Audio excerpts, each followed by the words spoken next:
In today's video, we're going to be talking about why sprinters get their toe up when they're sprinting and why that's really important for you to be able to do when you are sprinting in order to run faster. If you have not watched any of my videos before, my name is Morey.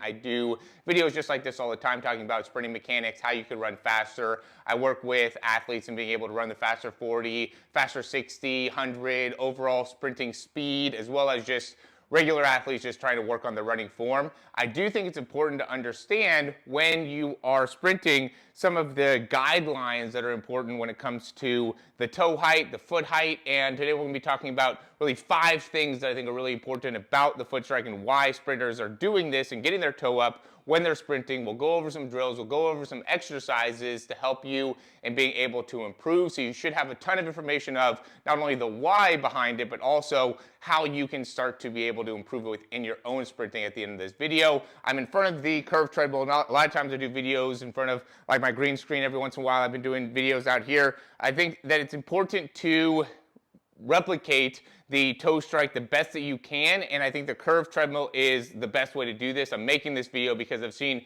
so many athletes make a ton of improvement with their sprinting speed because of using this treadmill or something like this treadmill, right? I don't only work with people in person, but also online. Any type of curved treadmill, it could be the Assault, it could be anything that is a manual treadmill that you have to use yourself is, I think, really a great thing to use when it comes to being able to understand the foot strike. So the first thing that we're going to get into is the force production. So why it's important to be able to get the toe up is to make it so then we can generate a lot of force into the ground, and you can feel it. And I've used just single leg cycles as a great way to be able to teach somebody how to generate proper force in the ground and really put a focus on not only getting the knee up and the toe up, but really getting your toe to be pointing up towards the sky. So it ends up even going into this extension, and then from there, it's a horizontal force pulling back underneath. And we see a lot of people do this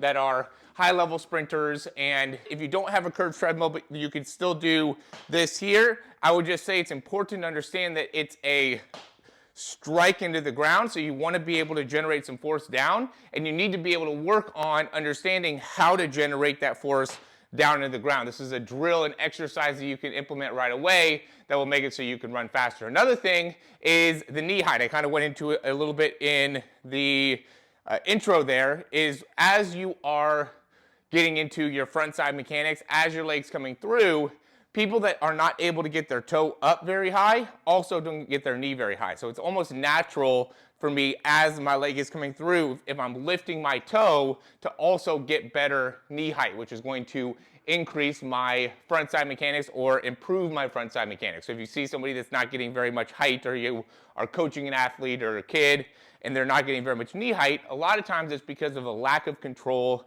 of the foot, of the toe as they're coming through. So you want to be able to understand getting that good knee height.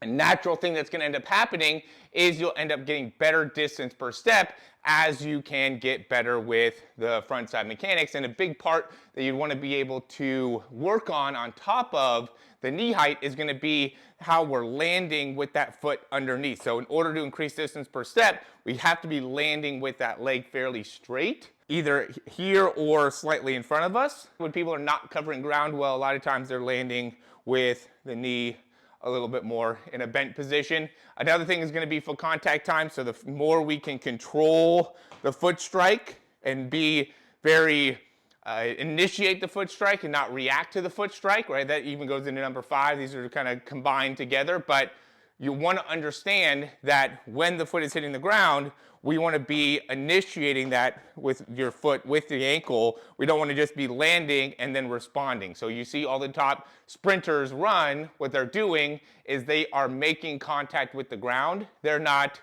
reacting to their foot striking the ground. And that's a very distinct, very important thing to be able to recognize and understand when it comes to your own sprinting, is especially when you're starting, when you're accelerating, you need to be initiating foot strike, initiating foot contact to make it so then we can effectively react to that, respond to that, and limit foot contact time. If you are not initiating foot strike or foot contact, you're not going to generate nearly as much force in the ground, which is going to make it so you're not running as fast, period. If I'm forcefully generating force in the ground with my ankle in comparison to when I'm not doing it, you're not going to be able to generate as much force, and we all know generating more force is going to make it so you run faster. So there may be a point where generating too much force is the thing, and you're slamming your feet into the ground, but that is definitely a better place to be than not generating any force at all. So I challenge you to say, I'm going to work on being able to generate more force in the ground, and that's what we're going to kind of work on here with the treadmill with the leg cycle.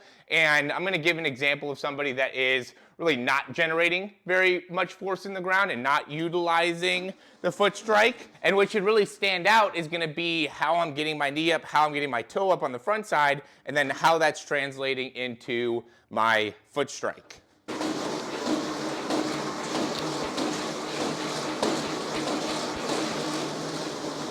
What I've been doing is concentrating on just single leg foot strike and building that speed, building that force to make it so then I can make it go faster.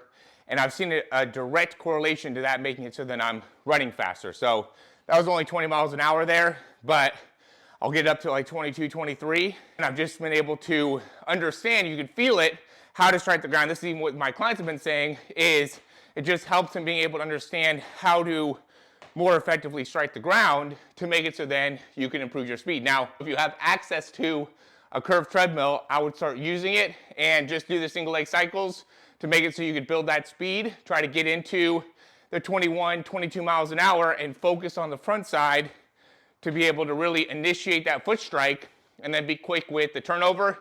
It's really a great cardio workout. A lot of people like it because it is challenging, so you'll get a good workout from that. Just doing the single leg cycles, I'll do right, left, and then sprint, right, left, and then sprint. Obviously, I'd go through warm up first. We'll go ahead and leave a card here for that. But after you go through the warm up, you do a few of them, and I would start at like 80% maybe, and then build up to 90, close to 100. You won't have a lot of time to be able to, do a lot of reps like that, especially if you're doing a lot of the single leg cycles. I do a set of single leg cycles before every single time I'm going to sprint, just to really lock in that foot strike. But I'm in a phase right now where I'm trying to build up my speed. There's some people that might be in different phases of their training. The main reason why I think this has helped in making it so I've been getting faster, and so many of my athletes have been getting faster, this has been in the past week. This is what happens. I'm testing, I'm trying things out, I'm trying to make it so people get faster all the time, and really using that information to help in being able to make better videos so then you guys could also get faster. I think that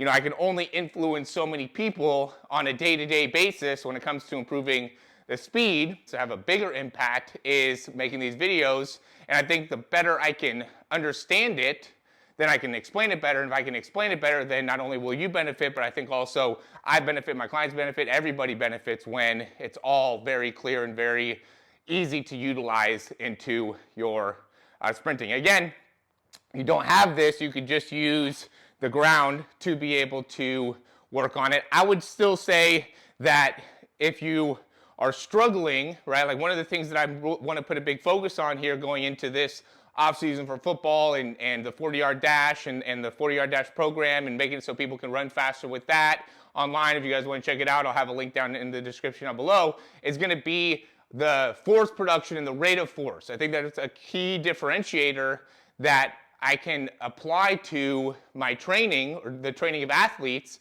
is how to generate more force, because there's just so much proof around how that force generation applies to sprinting. That's a direct correlation to improving your speed. I know there's a lot of different types of ground force measurement tools out there or systems out there.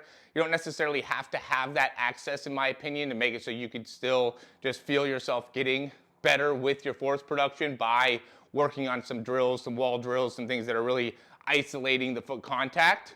And we should be able to see a direct correlation to the increase in speed. So understanding how to create more force in the ground will make it so you are going to be able to run faster. And so we want to be able to increase leg strength, we want to increase leg power, we want to increase your ankle stability, ankle control, balance, be able to work on the single leg cycles, and whether you have a treadmill like this or you don't, all those things put together, right? Like one of the things they'll have people do all the time, just to give you like an idea of a drill, is just here where I'm just working on foot strike, right? Just being able to lift up, come right back down, and really emphasizing here. A lot of times people will do this, right? There's almost no noise. I don't know if you could hear that very well. So that's a very easy way, right? This would be the first time I start working with people. They're always here, right? I'll show them this is what we want to do. I'll even emphasize, make sure we're lifting the toe up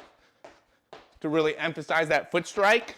Even after that, you're still getting this. Very little noise, very little foot strike, right? So I'm always teaching them foot strike, foot strike, foot strike, foot strike, foot strike. So that builds that acceleration, not only through the start in the first few steps, but also as you transition into top speed. And that's why you see those top sprinters, they're getting that toe up as the foot comes through, so then they can generate force in the ground, they can initiate force in the ground, which makes it so then you're continuing to build speed. If you're struggling with the foot back behind, I see so many, especially football athletes, that are not running great 40s because they're quick, but they just aren't generating the ground. They push off well, right? They have the strong hamstrings, strong glutes, squat a lot, deadlift, whatever, have strong calves, push off, don't get the foot through, don't cycle the leg properly, don't get that toe up. We're never taught how to get into this position. And if you're not taught this, you're not working on this, you're not getting the timing of this, then you're not going to be able to improve it, especially if you aren't doing it in your first 3 steps, your first 5 steps. You got to be getting here right away, so then you can really feel that foot strike and build speed with that. Once you get into 12 steps, if you're not getting here, then you're not going to be able to get there past that, right? So your first 7 steps, your first 12 steps, what you're doing is you're building this, getting your toe up, getting your knees up. And yeah, we want to be able to push off, but if we are emphasizing push off, we're prioritizing push off and losing this, we're not going to be able to get very much speed. We're not going to be able to pick up very much distance. We're going to plateau a lot sooner. Always, if you have any questions or recommendations, leave those in the comments down below. Like and subscribe. I hope this ends up being beneficial. We'll talk to you soon.